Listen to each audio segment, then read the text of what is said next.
आया होगा। तो संकल्प आदमी आज लेता है, पूर्ण होने में बहुत समय लगता है, लेकिन पूर्ण संकल्प उसी का होता है जो संकल्प लेता है। जिसने संकल्प ही नहीं लिया उसका उसको कभी पूर्ण तो होगा ही नहीं। तो इसलिए आप लोग भी जो संकल्प लें, संकल्प तो लेना ही होगा, बिना संकल्प लिए कभी पूर्णता तक पहुंच ही नहीं सकते। जब हम सिद्धार्थ बोधिसत्व को देखते हैं कि वो 99 कल्प पहले मतलब सुमेध तापस के रूप में उन्होंने बुद्ध बनने का संकल्प किया कि मैं भी बुद्ध बनूं, तो जाकर के 99 कल्प लगा। और उसमें जब भगवान की जीवन कथा आप सुनते हैं तो उसमें आता है कि जब भगवान बुद्ध गृह त्याग करके उस पहाड़ी पे, जिसको प्राज्ञ बोधि कहते हैं हम लोग, उस पहाड़ी पे 6 वर्ष कठोर तप करके फिर बोध गया में बोधि वृक्ष के नीचे जब वो बुद्धत्व प्राप्ति के निमित्त बैठे, तो उन्होंने प्रथम ध्यान में, रात्रि के प्रथम पहर में, उन्होंने अपने जीवन की पुब्बे निवासानुस्मृति का उन्हें बोध होता है कि पूर्व जन्मों में जो भी उनका निवास स्थान रहा उसका उन्हें बोध होता है। मतलब वो अपना रिबर्थ देखना शुरू करते हैं। तो जातक कथाओं में आता है कि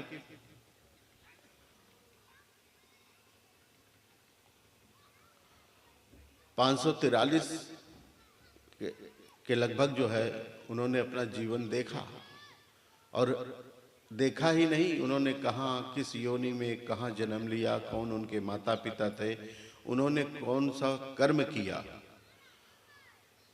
तब जाकर के वो सिद्धार्थ बोधिसत्व के रूप में पैदा होते हैं। तो उन जितने भी उन्होंने जन्म देखे इसका कोई अंत नहीं था, वो उतने पे ही उसको छोड़ देते हैं। लेकिन इन सारे जन्मों में उन्होंने अपनी पारमिता ही पूरी की। सारे जन्मों को जब हम पढ़ते हैं, उसका निचोड़ निकालते हैं, तो उन्होंने पारमिताएं ही पूरी की। तो 10 पारमिता आप जानते हैं कि पहली पारमिता जो है दान पारमिता से शुरू होती है, शील की पारमिता, तो ये पारमिता है। फिर यहां तक कहा कि 10 पारमिता है, 10 इसी की क्या कहते हैं उपपारमिता है, और 10 परमत्थ पारमिताएं हैं। तो बुद्ध बनने के लिए केवल 10 पारमिता नहीं, 10 पारमिता के साथ 10 उपपारमिता और 10 परमत्थ पारमिता, ये 30 पारमिताएं मिला करके तब कहीं जाकर के वो बुद्ध बने। तो ये पारमिता या ये जो जातक में स्टोरी है, ये सारे जन्मों में हम कहीं भी हो, किसी रूप में पैदा हो, गरीब हो, अमीर हो, अपंग हो, अपाहिज हो, या अक्षम हो या सक्षम हो, जैसे कैसे भी हमें ये जो जन्म मिला, किंतु यह जन्म हीन न समझा जाए, बल्कि इसे जो है कुशल कर्मों में लगा करके इसी से कुछ पुण्य संचय कर लिया जाए। तो ये उनके जीवन के चरित्र का एक भाग हमें देखने को मिलता है कि किसी भी रूप में आप जन्म लिए हैं, कहाँ पैदा हुए हैं, कौन से जाति में हैं, कौन से कुल में हैं, कौन से वंश में हैं, निर्धन हैं कि धनवान हैं, जो कुछ भी हैं, ये कोई माने नहीं रखता। माने ये रखता है कि आप इसमें आपका त्याग क्या है, आपका शील कैसा है, आपका आचरण कैसा है, आपका व्यवहार कैसा है, आप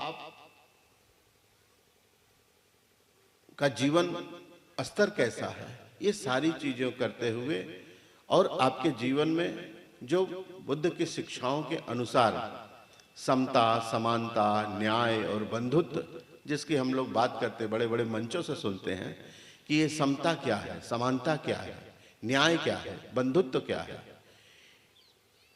तो ये सारी चीजें जो है अपने जीवन में हमें उसका जीवंत पालन करना चाहिए, मतलब अपने जीवन में उसका अभ्यास करना चाहिए, है ना। तो जब तक इन सारी चीजों को आप नहीं समझोगे तब तक बात बनेगी नहीं। तो इसलिए हमें एक चीज ये समझनी है कि इस जीवन में रह के हमें कुशल और अकुशल कर्मों का भेद सीखना है, जानना है कि क्या कुशल है और क्या अकुशल है। अकुशल का त्याग और कुशल का संपादन, यही हमारे जीवन का लक्ष्य होना चाहिए।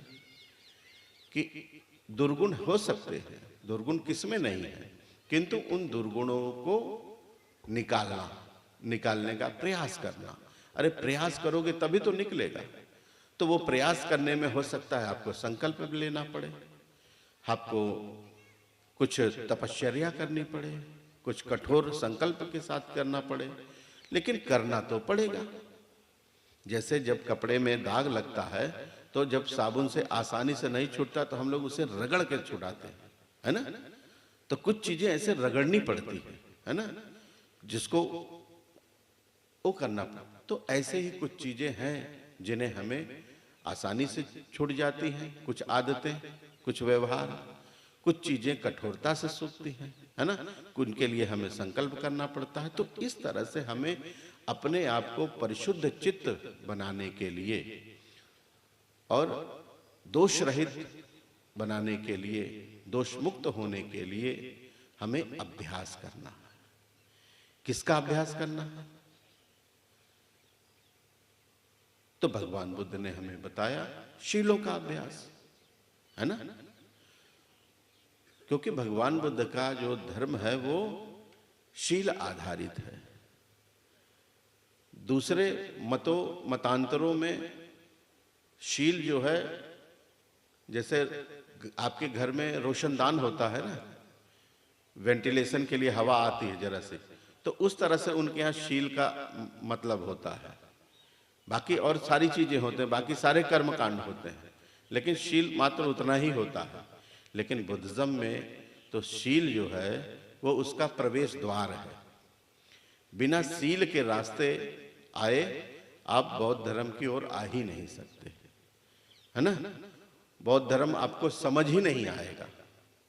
तो प्रवेश आपका शीलों से ही होगा। जब तक आप शीलों का संकल्प लेकर के शीलों के पालन का अभ्यास नहीं करेंगे तब तक आप बौद्ध धर्म का अक्षर का कहरा नहीं जान पाएंगे।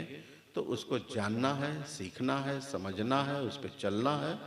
तो शील आधारित जीवन जीना होगा। तो शील प्रवेश द्वार है। जैसे कभी एक उदाहरण में थोड़ा सा समझ सकते हैं हम कि जैसे हमारा शरीर है, इस शरीर में हमारा हृदय है, उस हृदय में हमारी धड़कन है।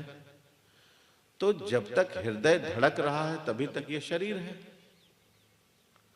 अगर हृदय धड़कना बंद हो जाए तो ये शरीर निश्चेत हो जाएगा, किसी काम का नहीं है, हम जीवित नहीं, मुर्दा समान हो जाएंगे, है ना। तो उसी तरह से जब तक एक बौद्ध के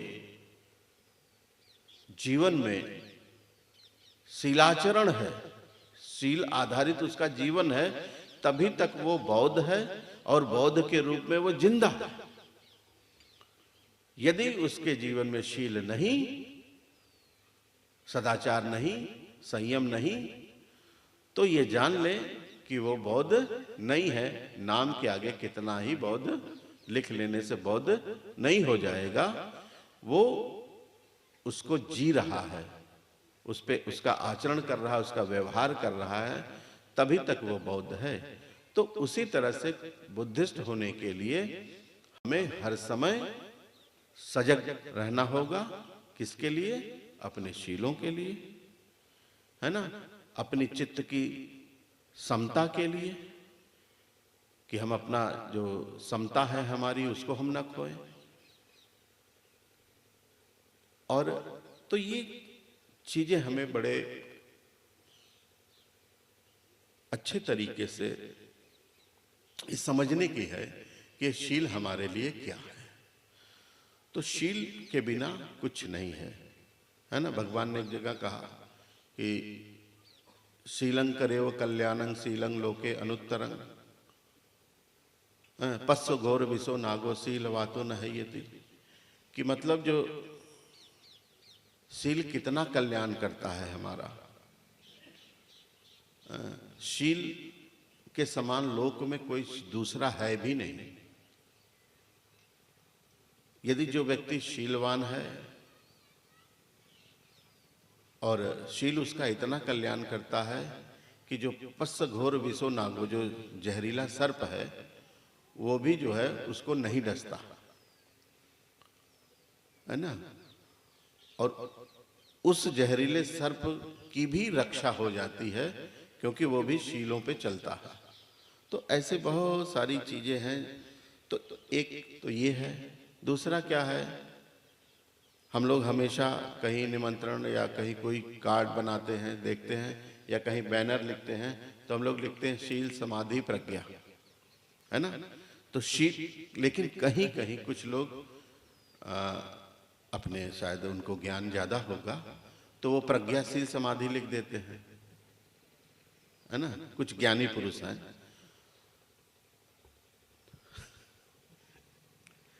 तो अब बिना शील के प्रज्ञा कहाँ से आ जाएगी, है ना। मैं बताऊंगा, वो भी बताऊंगा, लेकिन कहने का मतलब कि शील है। शील पालन करने से क्या होता है, आपका मन, काया और वाणी ये परिशुद्ध होती जाती है ना। ये जब मन, काया, वाणी से जो जितने भी कर्म होते हैं ये परिशुद्ध होते जाते हैं। तो ये परिशुद्धता के कारण चित्त स्थिर होने लगता है, चित्त शांत होने लगता है। चित्त में अकुशल विचार, अकुशल भावना, या जिन्हें हम कह सकते हैं कि राग, द्वेष, लोभ, मोह, मान, अभिमान, अहंकार, ये दुर्गुण जो है मनुष्य के, ये कम होने लगते हैं। और इनके कम होने से उसका चित्त एकाग्र होने लगता है, समाहित होने लगता है, और वो कुशल चित्त उत्पाद करता है, कुशल भावना का विकास करता है, कुशल कर्म का संपादन करता है। तो कुशल की ओर वो व्यक्ति बढ़ने लगता है। कौन बढ़ता है? शीलवान बढ़ता है ना। तो ये सारी चीजें हैं। जैसे हम लोग, एक मैं अक्सर उदाहरण देता हूं, मेरा सुना भी होगा। जैसे हमारा एक घर है और हमारे घर के दोनों तरफ एक तालाब है। एक तरफ के तालाब में हमारे घर का पानी बह के जाता है, नापदान का पानी, गंदा पानी, आंगन का जो भी है वो सारा पानी उसमें बह के जाता है। दूसरी तरफ केवल बरखा का जो पानी है वो बह के जाता है। तो तालाब दोनों तरफ है। तो उसमें क्या है कि जिस पानी में हमारे घर का पानी या गांव का पानी बह के जाता है, जिस छप्पड़ में, जिस तालाब में, तो उस पानी में क्या है कि काई जम जाती है, कीचड़ हो जाता है, वह पानी मैला और मटमैला हो जाता है, और उसमें पशु पक्षी भी जाते हैं। तो उस पानी के पास यदि हम जाते हैं, उस तालाब के पास हम जब जाते हैं तो उसमें देखते हैं तो पानी में हमें कुछ दिखाई नहीं देता, केवल उस पे काई, कीचड़, मटमैलापन ही दिखाई देता है। उसके अंदर कहाँ कांटा, कहाँ शीशा, कहाँ लोहा, कहाँ मछली, कहाँ क्या है, कुछ दिखाई नहीं देता। क्यों नहीं दिखाई देता? मात्र इसलिए नहीं दिखाई देता कि वो मैला होता है। मैला होने के कारण उसके अंदर की चीजें, उसके तल में क्या है, नहीं दिखती। किंतु जब हम दूसरी तरफ जाते हैं तो उस पानी में, बरसात का पानी है, उसमें कोई हलचल नहीं है, उसमें कोई गंदगी नहीं फेंकी गई है, तो वह पानी क्या है, स्थिर है, साफ है। तो जब आंख वाला व्यक्ति उसमें जाके देखता है, अब आप ऐसे समझो कि जैसे हम लोगों के घर में पंपिंग सेट के वो होते थे ना, कुंडा, गड्ढा होता था। जब पंपिंग सेट चलता रहता था तो कुछ नहीं, जब बंद हो जाता था तो पानी बड़ा साफ हो जाता, स्थिर होता था। तो उसमें रेत के कण भी दिखाई देते थे, है ना। किसी की कोई अंगूठी गिरी हो या कोई गिलास, चम्मच या जो कुछ भी गिरा हो, दिखता था ना। तो वो क्यों दिखता था? वो इसलिए दिखता था कि वो पानी निर्मल है, स्वच्छ है ना, साफ है। तो साफ होने के कारण उसके भीतर कंकड़, कांटा, लोहा, शीशा, जो कुछ भी है उसके अंदर, वो साफ साफ दिखता है। तो इसी तरह से हमारा चित्त है। जब इसमें विकार भरा होगा, बुराइयां भरी होंगी, राग, द्वेष, मोह, लोभ, क्रोध, मान, अभिमान, अहंकार, इस तरह की तृष्णाएं भरी होंगी, तो क्या है कि कुछ समाज में नहीं दिखाई देगा।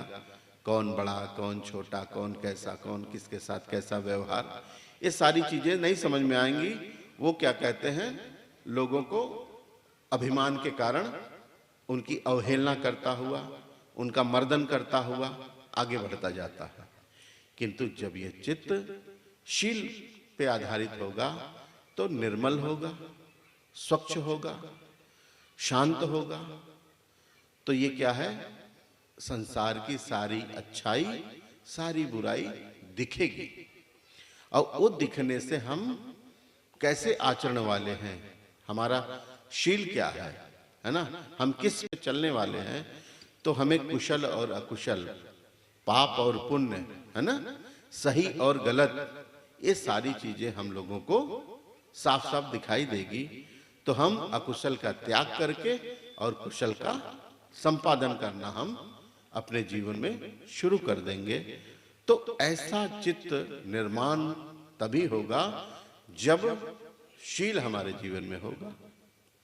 शील होगा तो समाधि होगी, और समाधि होगी तो क्या है,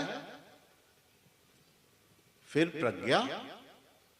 प्रज्ञा तो आ गई ना अपने आप, क्योंकि भाई हमें पहचान तो हो गई ना। अच्छे बुरे की पहचान होना ही तो प्रज्ञा है। सही गलत को जानना ही तो प्रज्ञा है, कि प्रज्ञा कोई और चीज है। प्रज्ञा का मतलब ही है समझ, बोध, अनुभव, अनुभूति पे आधारित जो बोध है, जो जानकारी है सही गलत की, करनी अकरनी की, है ना, इसकी जानकारी होना ही प्रज्ञा है। तो ये प्रज्ञा अपने आप आएगी, लेकिन शर्त है कि शील पहले होना चाहिए जीवन में। तो शील होगा तो ये सारी चीजें होंगी। एक बड़ा लंबा सा सूत्र है, लेकिन उसका मैं बहुत छोटा करके सुनाता हूं। एक बिहार की एक जगह है, आज के जमाने में उसे चंपारण कहते हैं। उस समय चंपा नगरी थी, हैं? और चंपा नगरी में एक गंगा नदी के किनारे जो है गग्गरा घाट था, वो कोई था ऐसा घाट। तो वहां भगवान बुद्ध उस गांव में अपने 500 भिक्षुओं के साथ जाते हैं। तो जब उस गांव के तमाम सम्मानित लोग, मानिंद लोग सुनते हैं कि भगवान अरहत हैं, सम्यक संबुद्ध हैं, विद्या आचरण संपन्न है, सारे गुणों के जानकार हैं, है ना, तीनों काल के ज्ञाता हैं, ये सारी चीजें उनकी फैली हुई थी, उनका इतना वो था। तो भगवान जब उस गांव में प्रवेश करते हैं तो तमाम लोग कहते हैं कि भगवान को दर्शन के लिए जाएंगे, उनके उपदेश सुनने जाएंगे। तो ऐसे सब गांव के लोग, बस्ती के लोग सब एक तरफ से जाने लगे। तो उसी गांव में एक विद्वान ब्राह्मण है, वो, उसका नाम है सोनदंड। तो वो सोने की जो है छड़ी लिए रहता था, और उसका बड़ा नाम था। उसका जो राजा बिंबिसार था वहाँ का, मगध का राजा, वो भी उसको उन नगर में बहुत बड़ा हिस्सा दे करके उसका सम्मान किया हुआ था, उसका बड़ा मतलब यश फैला हुआ था। उसके भी 300-400 शिष्य थे और वो भी आचार्य था, गणाचार्य था, और उसके यहाँ बहुत सारे लोग ऐसे रहते थे। तो वो देखता है कि ये भीड़ कहाँ जा रही है, तो पूछता है कि कौन, हम कहाँ जा रहे हो भाई? तो लोगों ने कहा कि सम्यक संबुद्ध हमारे नगरी में पधारे हैं, हम लोग उनका उपदेश मतलब उनका दर्शन करने जा रहे हैं, उनके उपदेश सुनने जा रहे हैं। तो कहता है थोड़ी देर रुक सकते हो, मैं भी चलूंगा। तो कहता ठीक है, आप भी चलिए, आइए। इतना मानित पूजित आदमी है, फिर भी वो कहता है कि हम भी चलेंगे। लेकिन कुछ उसके दरबारी होते हैं या और तमाम ऐसे ज्ञानी लोग भी होते हैं, वो कहते हैं महाराज आप जाएंगे, आप इतने बड़े हैं, आप इतने वयोवृद्ध हैं, आपका इतना सम्मान है। उसके अंदर अहंकार बढ़ा रहे हैं, आपका जाना उचित नहीं। तो कहता है क्यों मेरा जाना उचित नहीं? तो वो कहते हैं कि अरे श्रमण गौतम मुंडक है, वो बहुत युवा है, आप वयोवृद्ध हैं, बहुत पुराने हैं, आपकी ख्याति दूर दूर तक है, आपके भोग संपत्ति है, आपका यश है, आपके इतने शिष्य हैं, आपके इतने अनुयायी हैं। इस तरह की तमाम बातें कहते हैं कि आपका जाना योग्य नहीं, बल्कि बुद्ध का ही आपके पास आना उचित है। तो ये बात उसको कहते हैं। फिर वो उन्हीं को उत्तर देता है और भी तमाम बातें कहते हैं कि आप जो है सुजात हैं, आप वेदों के ज्ञाता हैं, आप यज्ञ हवन करने वाले हैं। तो इस तरह से बहुत सारी कहानी बताते हैं उसको, किंतु वो कहता है कि नहीं, भगवान बुद्ध सिद्धार्थ में जो गौतम से बुद्ध बने, बुद्ध का लोक में जो है बहुत नाम है। वो युवावस्था में जब उनके काले बाल थे, उस समय उन्होंने बाल का साय दाढ़ी मुड़ा करके सन्यास धारण किया। उनका त्याग बहुत है। उन्होंने पीछे रोते हुए माता पिता, पत्नी, परिवार सबको छोड़ा। वो राजकुल से थे, उनके पास धन संपत्ति की कोई कमी नहीं थी, उसका भी उन्होंने त्याग किया, है ना। और उसके बाद वो तपस्वी हैं और उनका लोक में यश फैला हुआ है कि वो सम्यक संबुद्ध हैं, अर्थात बुद्ध हैं। और उनके बहुत सारे अन्य प्रदेशों से भी लोग उनके उपदेश सुनने आते हैं।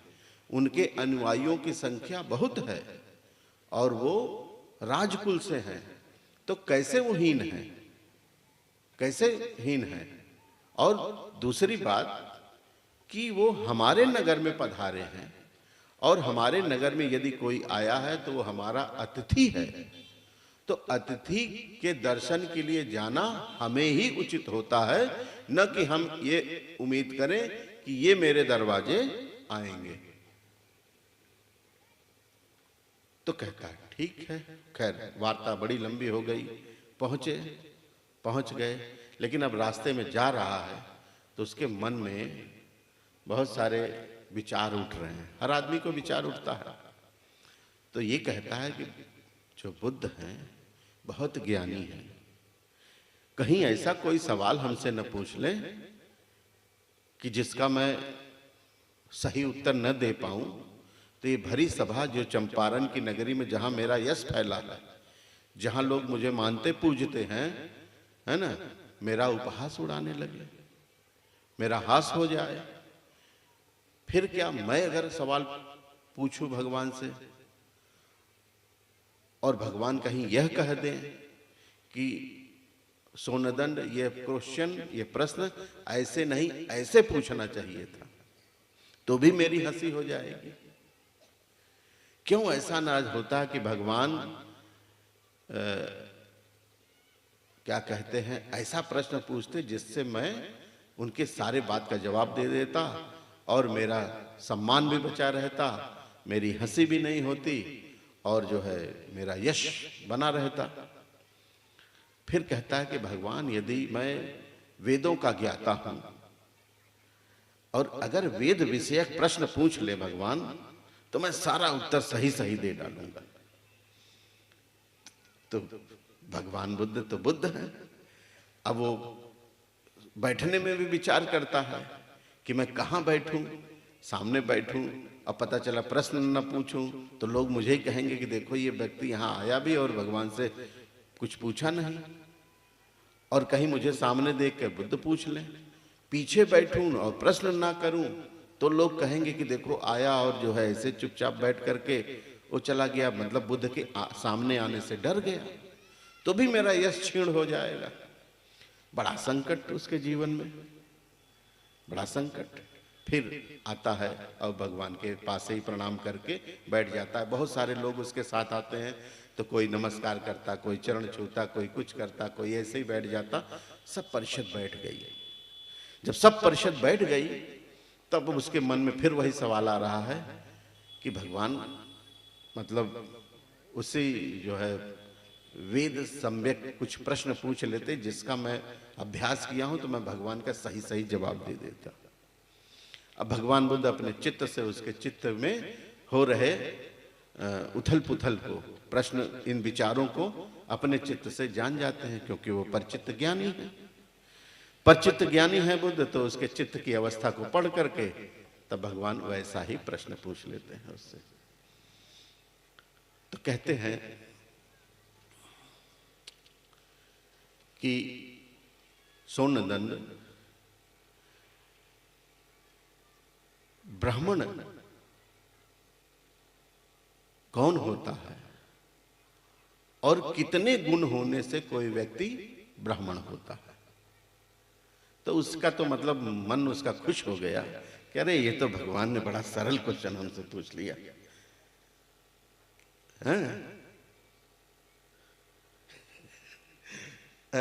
बड़ा खुश होता है। कहता है भगवान 5 गुण होने से कोई व्यक्ति ब्राह्मण होता है। 5 गुण अगर जिसके अंदर है तो वो व्यक्ति ब्राह्मण है। तो कहते कौन कौन से हैं? तो खुद ही खड़ा होके सुनाने लगता है। कहता है पहले तो ब्राह्मण जो है क्या कहते हैं, जाति, मतलब जो उसका कुल है, माता पिता का जो कुल है, इन दोनों के मातकुल और पितृकुल दोनों कुल से 7 पीढ़ी तक परिशुद्ध होना चाहिए। मतलब उसका रक्त जो है वो मिलावटी ना हो, तो इस तरह से वो परिशुद्ध हो 7 पीढ़ी तक। एक दूसरा जो है वो मंत्रों का ज्ञाता हो, मंत्र उसको जो वेद के मंत्र हैं उसको आते हो। तीसरा वर्ण जो है उसका अभिरूप हो, मतलब देखने में गौर वर्ण हो, सुंदर हो, लंबी डील डाल का हो, मतलब अभिरूप हो, नयनाभिदर्शनी हो, जो दूसरों को देखने से लगे कि हाँ कोई व्यक्ति है, ज्ञानी पुरुष है। और चौथा उसके अंदर शील हो, शीलवान हो। और 5वां वो यज्ञ हवन करने में महापंडित हो। ये 5 चीजें हैं। उसने कहा भगवान ने तो बड़ा सरल पूछा, बता दिया उसने। फिर भगवान कहते हैं अच्छा सोनदंड, इनमें से यदि एक कोई चीज कम कर दी जाए तो भी क्या कोई व्यक्ति ब्राह्मण रहेगा? तो कहते हैं हाँ रहेगा। क्या चीज कम कर देने से? तो बोलते हैं कि यदि वो जो रक्त की शुद्धता है अगर ये छोड़ भी दी जाए, है ना, और 4 चीजें जो हैं, जो वो वेद का ज्ञाता हो, गौरवर्ण हो, शीलवान हो और यज्ञ हवन करना जानता हो, ये चीजें हो, तो कहते हैं अच्छा ठीक, अगर इसके 4 में से कोई एक चीज और कम कर दी जाए तब भी क्या कोई व्यक्ति ब्राह्मण रहेगा? बोले हाँ। बोले क्या चीज? बोले ये जो वर्ण है, जो सुंदरता है, अगर ये नहीं भी है किंतु वो मंत्रधर है, शीलवान है और यज्ञ कर्म करना जानता है, कर्मकांड जानता है, तो भी वो ब्राह्मण रहेगा। बोले ठीक। अच्छा, ये जो 3 चीजें बची हैं, 3 में से यदि कोई एक चीज कम हो जाए, ना हो किसी ब्राह्मण के पास, तो भी क्या वो ब्राह्मण रहेगा? तो कहता हाँ, रह सकता है। क्या? तो बोले अगर उसे मंत्र न भी आता हो, लेकिन वो शीलवान हो और कर्म कांड जानता हो, तो भी वो ब्राह्मण रहेगा। तो इतना कहते ही जो है उसके जो साथ और दूसरे माड़वक तमाम ऐसे सारे लोग थे, वो चिल्लाने लगे कि सोनदंत ये क्या कह रहे हो, तुम ब्राह्मण का जो है अपमान कर रहे हो, कैसे होना है? रक्त की शुद्धता तो बहुत जरूरी है, वर्ण बहुत जरूरी है, मंत्र बहुत जरूरी है, बिना इसके कैसे कोई ब्राह्मण हो सकता है? इस तरह का हो हल्ला मचने लगा। तो भगवान बुद्ध परिषद को कहते हैं कि ठीक है भाई, अगर तुम लोगों को लगता है कि सोनदंत मेरे प्रश्न का जवाब नहीं दे पा रहा है, तो तुम ही लोग में से कोई एक प्रश्न मुझसे करे, इस बात पे चर्चा करें। तो सोनदंत फिर खड़ा होता है, कहता है भगवान मैं आपसे हाथ जोड़ के कहता हूं, इस विवाद में आप न पड़े, मैं ही इनके प्रश्नों का उत्तर दूंगा, मैं ही इन लोगों को शांत करूंगा। इस तरह की वो बात करता है। तो अब आपस में ही उलझन हो गई।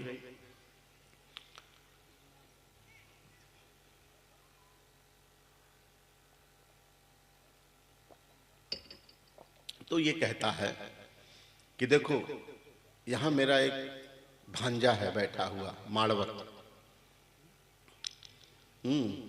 अंगक नाम था उसका, अंगक नाम था। इसको मैं जानता हूं, ये मेरा भांजा है, मैं इसके मातृकुल से भी जानता हूं, पितृकुल से भी जानता हूं, और ये विद्वान भी है, इसके जैसा सुंदर भी कोई नहीं है, सारा चीज है। इसको मैं जानता हूं। और लेकिन अगर ये सुजात है, गौरवर्ण वर्ण अच्छा है, मंत्रधर है, और यज्ञ हवन करना भी जानता है, किंतु यह दुष्शील हो, अर्थात हिंसा करने वाला हो, चोरी करने वाला हो, व्यभिचार करने वाला हो, पर स्त्री गमन करने वाला हो, मिथ्या वचन बोलने वाला हो, और नशा पदार्थ करने वाला व्यक्ति हो, जिसके अंदर इतने दुर्गुण होंगे, तो भी क्या यह ब्राह्मण होगा? तो कहते हैं नहीं, ये ब्राह्मण नहीं हो सकता। तो कहने का तात्पर्य ये था, उन सारे कहानी का अर्थ ये था कि व्यक्ति में जो कुछ भी सर्वोपरि है, यदि कोई चीज श्रेष्ठ है, तो वो शील और सदाचार ही श्रेष्ठ है। उसी से व्यक्ति ज्ञानी है, उसी से व्यक्ति ब्राह्मण है, उसी से व्यक्ति सब कुछ है। यदि शील नहीं है, तो विद्वान होने का भी कोई मतलब नहीं है। तो कहने का मतलब कि जहां शील है, वहां प्रज्ञा है, जहां प्रज्ञा है वहीं शील है। तो शील और प्रज्ञा एक दूसरे का क्या कहते हैं, प्रक्षालन करते हैं। प्रक्षालन का मतलब कि एक दूसरे को वो स्वच्छ करते रहते हैं। शील आचरण से उसकी प्रज्ञा बढ़ती रहती है, और प्रज्ञा से उसका शील का संपादन बढ़ता रहता है ना। तो शील और प्रज्ञा ये दोनों ही बड़ी आवश्यक है। शील के बिना प्रज्ञा नहीं, और प्रज्ञा के बिना शील नहीं हो सकता। समझे आपकी नहीं? तो इसलिए शीलवान होना हमारे जीवन के लिए नितांत आवश्यक है, और इस शील से ही हमारे जीवन में सुख है। ठीक है, इस जीवन में सुख है। क्यों? कि अकुशल कर्म करने से दुख बढ़ता है, कुशल कर्म करने से सुख बढ़ता है। तो अकुशल का त्याग ही शील का अभ्यास है। और भगवान बुद्ध का हमें धर्म तब क्या सिखा देता है तो पहले हमें भगवान बुद्ध का धर्म शीलवान बनाता है। आप आए, शील लिए, तो क्या बने? शीलवान बने ना। जब शील पालन किया तो हमारे अंदर अच्छे गुण बढ़े, दया बढ़ी, करुणा बढ़ी, प्रेम बढ़ा, दान की भावनाएं भरी, है ना, त्याग बढ़ा। तो क्या हुआ? शीलवान होने के बाद हम गुणवान हो जाते हैं। हमारे अंदर गुणों का विकास होने लगता है। किसके अंदर होता है? शीलवान के अंदर। तो गुणवान हो जाते हैं, हमारे अंदर बहुत सारे अच्छे गुण विकसित होने लगते हैं। हमारा क्रोध कम होने लगता, हमारा लोभ कम होने लगता, हमारी तृष्णा कम होने लगती, हमारी वासना कम होने लगती। हम शीलवान सदाचारी होकर के त्यागी होने लगते हैं। तो शीलवान होने से हम गुणवान होते हैं। गुणवान होने से हम क्या है? गुणवान होने से हम क्या होते हैं? फिर पुण्यवान होते हैं। भाई, पुण्य चाहिए कि नहीं चाहिए हमें अपने जीवन में? हैं? तो पुण्य क्या है? पुण्य का मतलब ही है कुशल कर्म। कुशल कर्म। हैं? तो हम जब शीलवान होंगे, गुणवान होंगे, तो हम धीरे धीरे पुण्यवान भी होने लगेंगे, क्योंकि हमारे अंदर जो है दान की पारमिता, शील की पारमिता, प्रज्ञा की पारमिता, है ना, तमाम तरह की पारमिताओं का विकास होने लगेगा। तो हम पुण्यवान हो जाएंगे। हमारे अंदर दया होगी तो हम किसी रोगी को देख करके उसकी सेवा करेंगे, किसी गरीब की मदद करेंगे, किसी भूखे की मदद करेंगे, किसी ज़रूरतमंद की मदद करेंगे। तो जो मदद करते हैं उसके बदले में हम क्या मिलता है? हमें कुछ धन नहीं मिलता, लेकिन वो किया हुआ पुण्य मिलता है। पुण्य का मतलब ही है कि कुशल चित्त। जब जब हम अपने कर्म को सोचेंगे, अच्छे कर्म को सोचेंगे, तो चित्त प्रसन्न होगा, चेहरे पे मुस्कान आएगी, मन शांत होगा, मधुरता जीवन में आएगी और करने का मन करेगा। लेकिन जब क्या कहते हैं, हम पुण्य नहीं करते तो हम जो है अकुशल करते हैं, तो हम भयभीत होते हैं, दुखी होते हैं, डरे डरे से रहते हैं। तो ये चीज है, आदमी अपने आचरण से, अपने व्यवहार, अपने कर्म से, आप एक चीज जान लो कि कभी भी आप अपने जीवन में कितना भी छुप के कोई भी बुरा काम कर लो, कितना भी छुप के कोई भी बुरा काम कर लो, और उस बुरे काम को आपके घर के लोगों ने नहीं देखा, आपके माता पिता, भाई बहन, बंधु, किसी ने नहीं देखा, यहां तक कि अड़ोस पड़ोस के लोगों ने नहीं देखा। आप जिस जिला जवार में रहते हैं, वहां गांव में रहते हैं, कोई नहीं जानता। जिस देश में रहते हो उस देश में कानून है, उस कानून की धाराओं में उस अपराध का दंड है, किंतु किसी ने जब देखा नहीं, कोई गवाही नहीं, कोई साक्षी नहीं, तो उस दंड से भी बच गए। ठीक है, दंड से बच गए, निंदा से बच गए, लोक लाज से बच गए, घर के लोगों के आरोप से बच गए, सारी